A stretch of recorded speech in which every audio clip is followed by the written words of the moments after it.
Adobe ইলাস্ট্রেটরের মাধ্যমে আমরা আজকে এ এবং জে এই লেটার ডিজাইনটাকে তৈরি করা শিখব।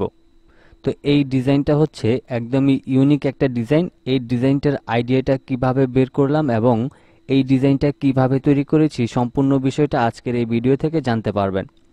তো কথা না বাড়িয়ে চলুন শুরু করে দিচ্ছি। চ্যানেলে নতুন এসে থাকলে সাবস্ক্রাইব করে সাথে থাকবেন। প্রথমে হচ্ছে আমি এখান থেকে আমরা অ্যাডোবি ইলাস্ট্রেটরে চলে যাব। তো এইটা হচ্ছে আমাদের মেইন ডিজাইন। আমরা এই ডিজাইনটাকে একটু ছোট করে এই পাশটাতে রেখে দিব। তো প্রথমে হচ্ছে এই ডিজাইনটা তৈরি করার জন্য প্রত্যেকটা বিষয় আপনাকে ভালোভাবে বুঝতে হবে। যদি কোনো কিছু এলোমেলো করেন তাইলে বুঝতে পারবেন না এবং ডিজাইনটাও তৈরি করতে পারবেন না। তো প্রথমে আমরা এখান থেকে রাইট বাটন ক্লিক করে ইলিপস টুলে যাব। ইলিপস টুলে যাওয়ার পর আমি অল্টার এবং শিফটটাকে ধরে আমি আমার প্রয়োজন অনুযায়ী একটা সার্কেল নিব এবং এটাকে আমি আপাতত ব্ল্যাক কালার করে রাখছি এবং এখানে আমরা স্ট্রোক কালার ব্যবহার করব। তো এখানে হচ্ছে আমি স্ট্রোকটাকে আমি 8pt করে দিলাম। তো এইরকম ঠিক একটা মোটা রাখবেন। আপনার পেজ অনেক সময় জুম ইন জুম আউট থাকতে পারে। আমি এখানে 8 দিয়েছি বলে যে আপনাদেরও 8 দিতে হবে এরকম না। আপনি যখন দেখবেন যে আমার এই শেপটার মতো মোটা হয়েছে, এখানে 1 বা 2 বা 3 দিলেও আপনার দেখবেন যে আমার মতো মোটা হয়ে যেতে পারে। তো সেক্ষেত্রে আপনি ঠিক এইরকম মোটা করে একটা শেপ নেবেন। এবার আপনাকে সব সময় মাথায় রাখতে হবে, আপনি এই যে গোল যে সার্কেলটা নিয়েছেন এখানে স্ট্রোক আপনি যত পিটি দেন না কেন সেটাকে আপনি মনে রাখবেন। ওকে, এবার এই শেপটাকে সিলেক্ট করে আমি অবজেক্ট থেকে এক্সপান্ডে যাব, তারপর ওকে করে দিব।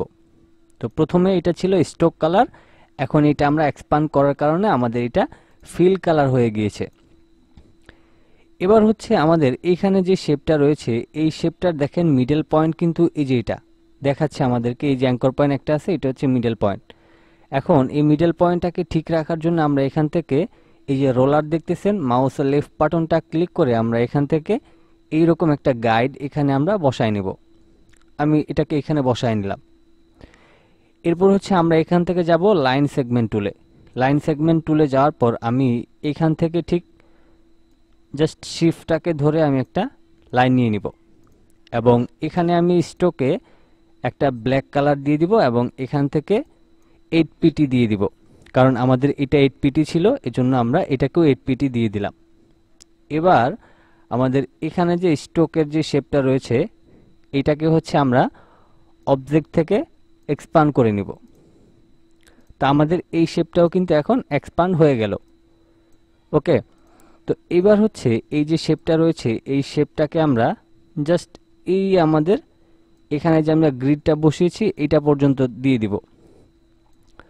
ওকে, এরপরে হচ্ছে আমাদেরকে এখান থেকে রাইট বাটন ক্লিক করে আমাদেরকে আবারও রেক্টেঙ্গেল টুলে যেতে হবে এবং আমি এখান থেকে মাউসের লেফট বাটনটা ক্লিক করে ঠিক এইরকম একটা শেপ নিব। তো যদিও এটা আমরা বাহিরে নিলেও সমস্যা নাই, আপনাদেরকে বোঝার সুবিধাতে আমি দেখিয়ে দিলাম। তো এখন এটাকে আমি একটু মোটা করে নিচ্ছি এবং এই পাশটাতেও একটু মোটা করে নিয়ে আমি স্ট্রোকে এখন ব্ল্যাক কালার দিব এবং এইখানে দিব হচ্ছে সেম 8pt। আমি এখন ওকে করলাম। এখন আমি যাব হচ্ছে ডিরেক্ট সিলেকশন টুলে এবং এই নিচের দুইটা কর্নারকে সিলেক্ট করে এই যে গোল বৃত্তগুলি দেখতেছেন মাউসের লেফট বাটনটা ক্লিক করে আপনি এগুলিকে এরকম রাউন্ড করে নেবেন। রাউন্ড করার পর এখন এই যে শেপটা রয়েছে এই শেপটাকে আপনি নর্মালি এখানে নিয়ে বসাবেন। তো এখানে একটা জিনিস খেয়াল করবেন, আপনি যদি দুই পাশটাতে আপনার কোনো ফাঁকা না থাকে সেক্ষেত্রে হচ্ছে আপনি অল্টার ধরে আপনি এই পাশটাতে একটু চাপায় নিতে পারেন, অথবা আপনি এটাকে বের করে আপনি আবারও আগের শেপে চলে যাবেন এবং এটাকে একটু চাপিয়ে নেবেন। চাপিয়ে নেওয়ার পর আপনি এখান থেকে ডিরেক্ট সিলেকশন টুলে যাবেন এবং আবারও এই দুইটা কর্নারকে রাউন্ড করবেন। তারপর আপনি নর্মালি এটাকে সিলেক্ট করে আপনি একদম মিডল অ্যালাইনটা ঠিক রাখবেন। তা আমি এটাকে এখানে বসিয়ে দিয়ে আমি একটু উপরের দিকে তুলে দিলাম। তো এইখানে মেইন যে বিষয়টা সেটা হচ্ছে যে দেখেন আমরা এই যে সার্কেলটাকে যে রাউন্ড করলাম এটাকে এইভাবে এই দিকের গ্যাপটা যাতে একদম প্রপারলি হয় এরকম একটা শেপে আপনি এটাকে উপরে তুলে নেবেন। আমি আরেকটু নিচে নামায় নিচ্ছি।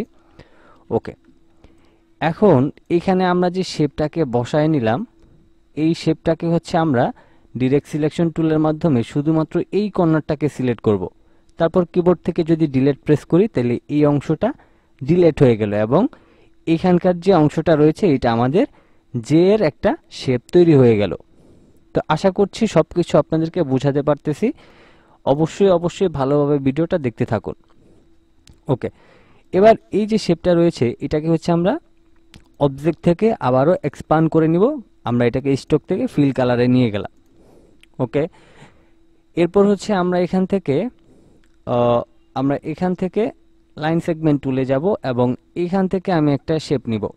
নেওয়ার পর একইভাবে আমি স্টকে ব্ল্যাক দিব এবং এখানে হচ্ছে 8 পিটি দিয়ে ওকে করলাম। ওকে করার পর এখন এই শেপটাকে হচ্ছে আমরা আবারও অবজেক্ট থেকে এক্সপান্ড, তারপর ওকে করব।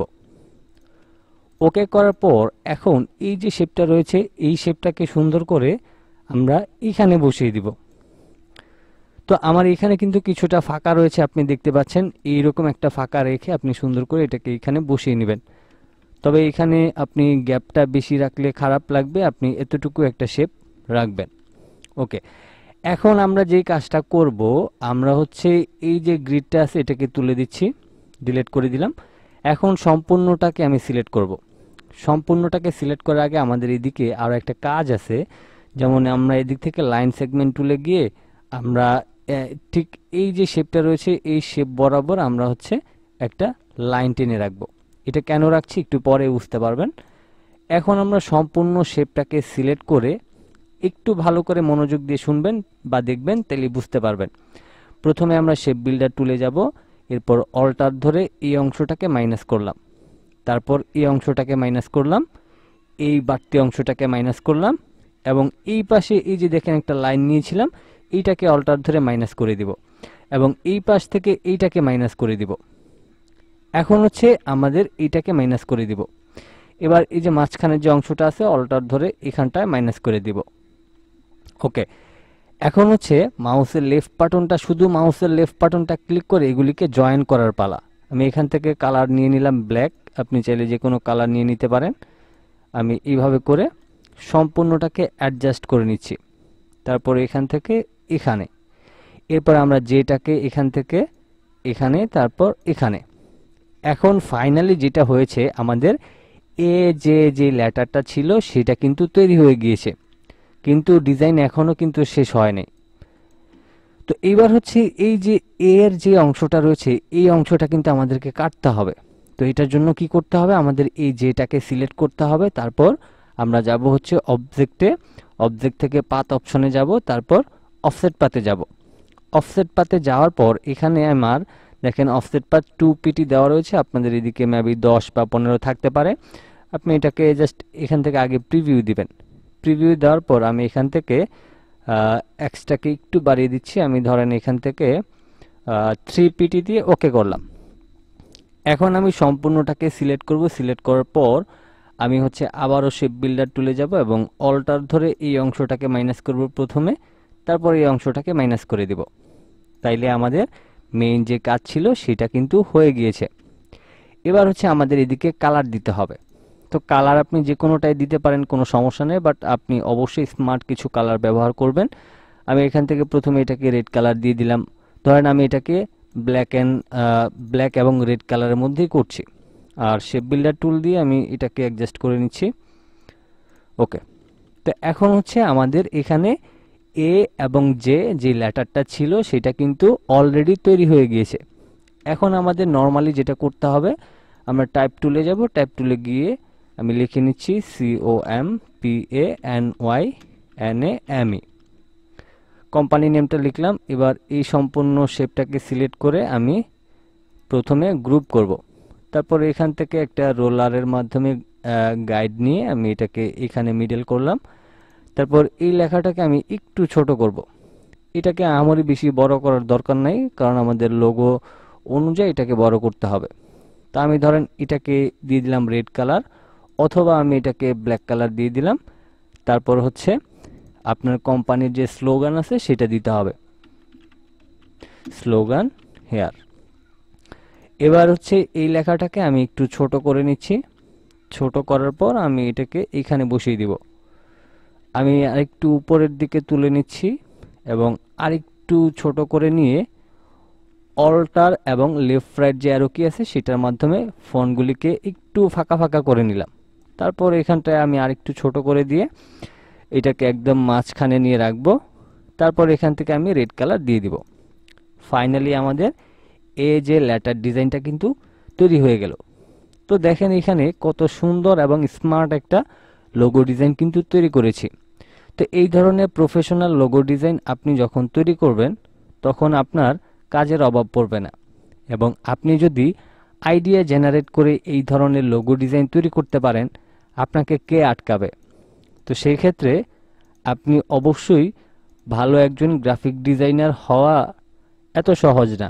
আপনাকে প্রথমে অ্যাডোবি ইলাস্ট্রেটর পুরো মুখস্থ করতে হবে, তারপর আপনার মাথা খরচ করে আইডিয়া খরচ করে আপনাকে এই ধরনের সুন্দর সুন্দর লোগো ডিজাইন তৈরি করতে হবে। তো এই ছিল আমাদের আজকের টিউটোরিয়াল। সবাই ভালো থাকবেন, সুস্থ থাকবেন। আল্লাহ হাফেজ।